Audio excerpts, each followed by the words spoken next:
segundo ídolo, o ídolo da caverna. O que seria o ídolo da caverna? Autoridades da ciência, pessoas que sabem sobre o assunto. Então, mesmo que uma pessoa seja professor, detenha o conhecimento de alguma área, segundo ele, o pesquisador ou cientista não pode acreditar em tudo que qualquer pessoa que tem estudado sobre o assunto, que fale sobre o assunto, falou. Não. Ele tem que sempre ser o investigador. Ele sempre tem que duvidar. Tem que ser cético. O que seria cético? Aquele que duvida, aquele que questiona. Mesmo que a pessoa for doutora, mestre, sei lá o que for, o melhor estudioso de qualquer assunto. O Francis Bacon falava que para você estudar de fato alguma coisa, você não podia se deter no pensamento de pessoas que falavam, né, sobre esse assunto. O ídolo do fórum é a linguagem. O que é a linguagem? Seria, por exemplo, vou dar um exemplo para vocês. Uma pessoa fala alguma coisa, né, sobre algum assunto de uma maneira difícil ou de uma maneira que eu não concorde. Então, a linguagem, às vezes, ela faz uma certa confusão. Por quê? Dependendo do que a pessoa fala, talvez você pode ficar perturbado pelo que ela falou. Pode que ela nem tenha autoridade nenhuma sobre o assunto, mas ela pode confundir, né, de uma certa forma as pessoas e fazer com que elas pensem diferente do que realmente elas teriam que pensar para se fazer ciência. E os ídolos do fórum,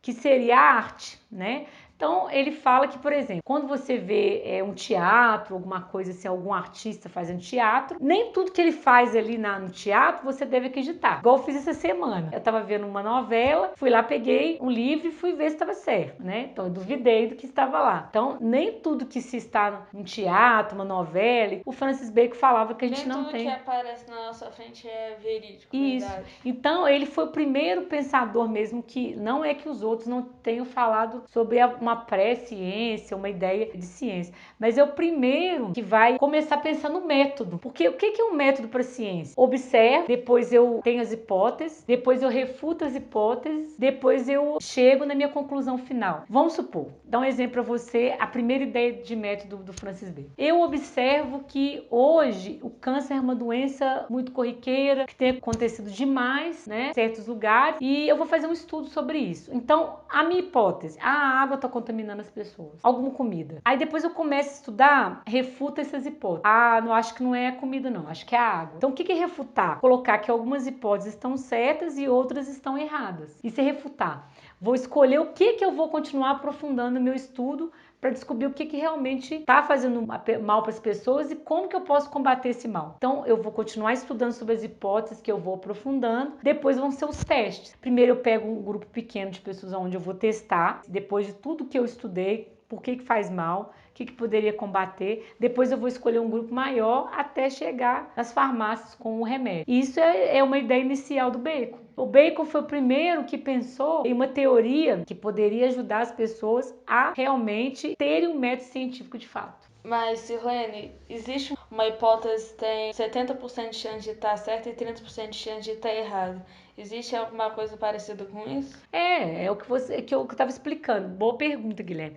Quando você começa a observar sobre algum problema e como fazer para entender por que está causando muito câncer e como eu devo combatê-lo, vamos supor que eu tenho 10 hipóteses. Eu vou refutar 6. Né?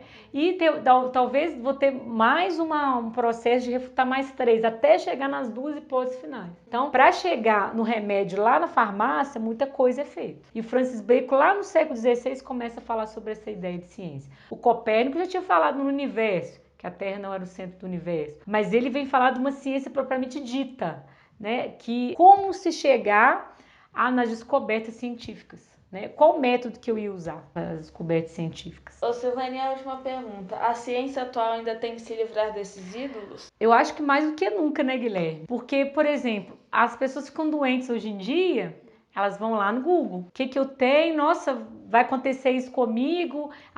Dependendo do que tá lá, eu acho que eu vou morrer, né? Então, antes delas irem no médico levar o exame, ou elas começam a se automedicar. Isso é perigoso. Sem receita médica. Sem receita médica, né? E o Google, ele tem muitas informações boas, na internet tem. Tem muitas informações enganosas. Enganosas, erradas. né? Então, muito mais do que nunca, porque o Francis Bacon não sabia da internet. E ela hoje, ela também é um ídolo, porque ela também, se ele vivesse hoje em dia, ela também estaria na teoria dos ídolos, porque ela cai na questão do ídolo na verdade, da caverna, né?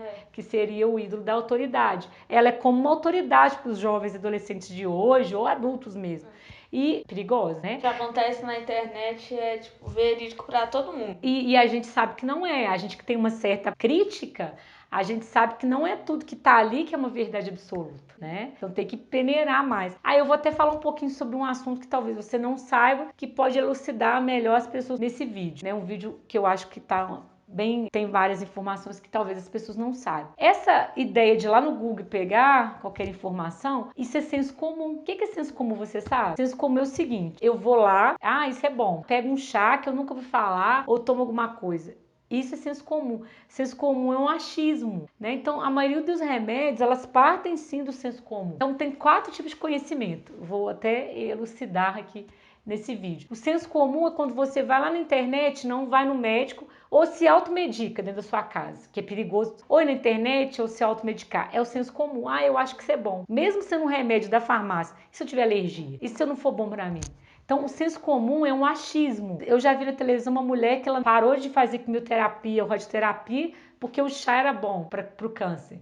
Que garantia que ela tinha disso? Então, o senso comum é isso, é o achismo. É importante? Sim, né? Porque muitas pessoas, elas partem da ciência para o senso comum, mas a ciência, ela é mais rigorosa. O achismo também entra na parte das hipóteses. Você acha que pode ser isso, só que é uma hipótese diferente da ciência. Porque a ciência, você vai refutando as hipóteses até chegar no final e colocar isso em prática para a sociedade. Esse achismo, a pessoa não refuta nada. Ela fica com aquela... Muita gente até pode tomar até um veneno, que é proposto pela internet ou pelo conhecimento popular.